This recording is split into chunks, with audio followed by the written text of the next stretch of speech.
రేవంత్ దూకుడు అడ్డుకోండి. జగన్ కోరియాగా నిన్నమన్న పట్నంలో గాలిచ్చి గబ్బు లేపింది. ఇప్పుడు ఏమో అనుకొస్తుందిగా శ్రీ చంద్రబాబు నాయుడు గారు రేవంత్ దూకుడు అడ్డుకోండి. అయ్యో కోలియాగా ఎంత ఆగిమన్నా కోలియాగా ఇక పోతిరెడ్డి పాడకు పొక్క వేసి నీళ్ళని గుంజుకపోయిన కోలియాగా. చంద్రబాబుకు ఏపీ మాజీ సీఎం జగన్ లేఖ. తెలుగు రాజకీయాల్లో సంచలనం.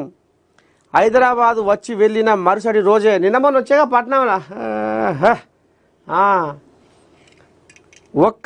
ఒక్క టీఎంసీ తగ్గిన బాధ్యత మీదే అంటూ తెలంగాణ స్పీడ్ను లేఖలో పేర్కొన్న జగన్.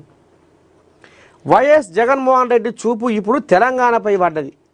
హైదరాబాదులోని సిబిఐ కోర్టుకు హాజరైన సందర్భంగా తన మద్దతుదారులు అభిమానులు హైదరాబాదులో ఉన్నారంటూ ఓ రకంగా బల ప్రదర్శన చేసిన జగన్ హైదరాబాదు వచ్చి వెళ్ళిన మరుసటి రోజే తెల్లారే రేవంత్ నాయకత్వంలోని తెలంగాణ సర్కారు దూకుడు అడ్డుకోకపోతే ప్రమాదం అంటూ నేరుగా ఏపీ సీఎం చంద్రబాబుకే లేఖ రాశారు.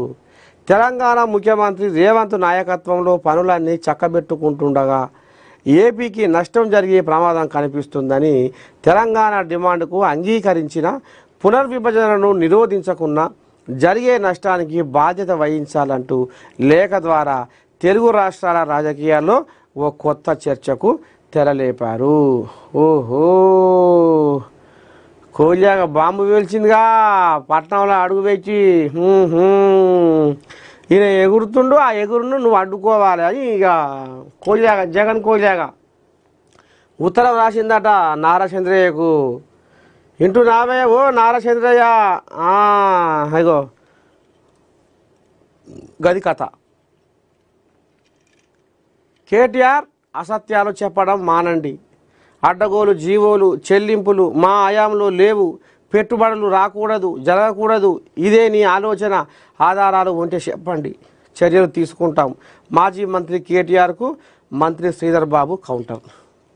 10 ఏళ్ళు మంత్రిగా పనిచేసిన కేటీఆర్ రాష్ట్ర ప్రజలకు అసత్యాలు చెబుతున్నారని రాష్ట్ర మంత్రి శ్రీధర్ బాబు తీవ్రంగా విమర్శించారు.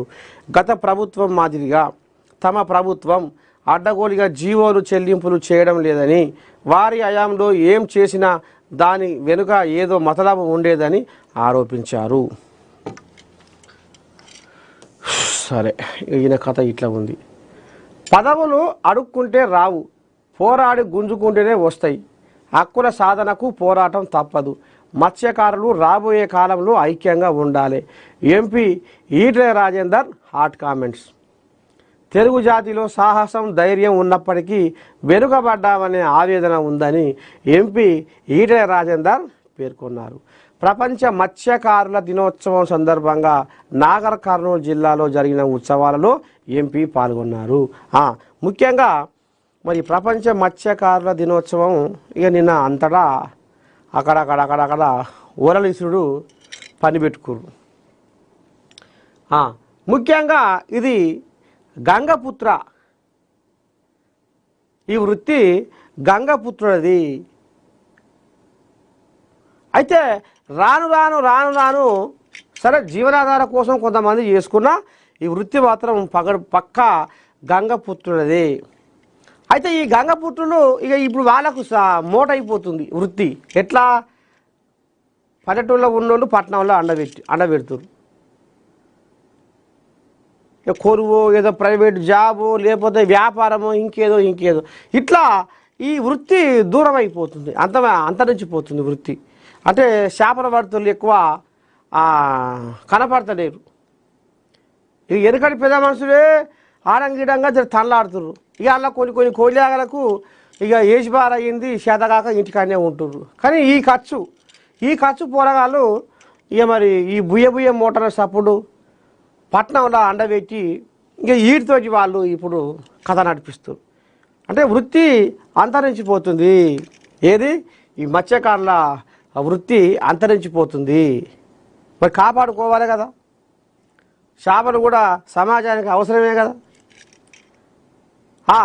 అయితే ఇక ఇంట్లో నిన్న కొన్ని కోళ్ళాగలు ఏం చేసినాయంటే వాళ్ళకు పోటీలు పెట్టిర్రు పొరగాళ్ళకు వల ఇట్లా ఇసిరే పోటీ పెట్టిర్రు వల ఇట్లా తీసుకొని ఇట్లా అట్లా వేస్తారు ఇక అందులో ఎవరు మంచిగా వేస్తే వాళ్ళకు బహుమతులు కూడా ప్రకటించారు అక్కడక్కడ కొన్ని జాగాలలో పెట్టిర్రు ఎందుకంటే దాని మీద కొంచెం కాయిషి పొరగాలకు మళ్ళాలే మొత్తమే ఈ వృత్తి అంతరించిపోవద్దు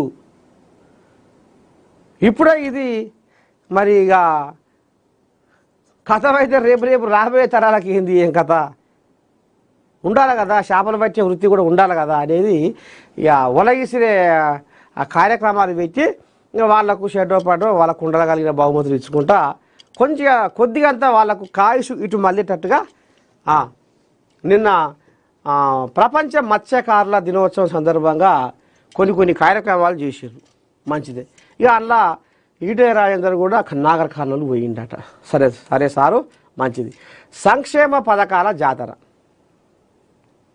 ఒకే నెలలో 480 కోట్లు విడుదల రైతు మహిళా మైనార్టీ వర్గాలే లక్ష్యం 200 కోట్లతో రైతులకు బోనస్ మైనారిటీ సంక్షేమానికి 220 కోట్లు 60 కోట్లతో మహిళలకు ఉపశమనం రాష్ట్రంలో వచ్చే నెలలో స్థానిక సంస్థల ఎన్నికలు జరగనున్న నేపథ్యంలో అధికార పక్షం తమ రాజకీయ వ్యూహాన్ని మరింత బలోపేతం చేసుకునే దిశగా అడుగులు వేసింది రైతు మహిళ మైనారిటీ వర్గాలను లక్ష్యంగా చేసుకొని మొత్తం 480 కోట్ల భారీ నిధులను ప్రభుత్వం యుద్ధ ప్రాతిపదికన విడుదల చేసింది ఈ కేటాయింపులు కేవలం పరిపాలనాపరమైన చర్యలు మాత్రమే కాదని రాబోయే ఎన్నికల్లో ఓటర్లను ప్రభావితం చేసేందుకు సిద్ధం చేసుకున్న ప్రజాకర్షక అస్త్రాలు అని రాజకీయ విశ్లేషకులు అభిప్రాయపడుతున్నారట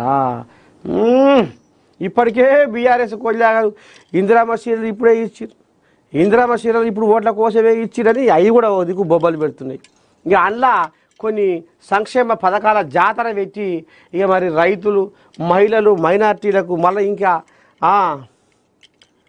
కుచనాల కథ అమ్మ మళ్ళీ ఇంకేందు మళ్ళీ ఏందురు వాయు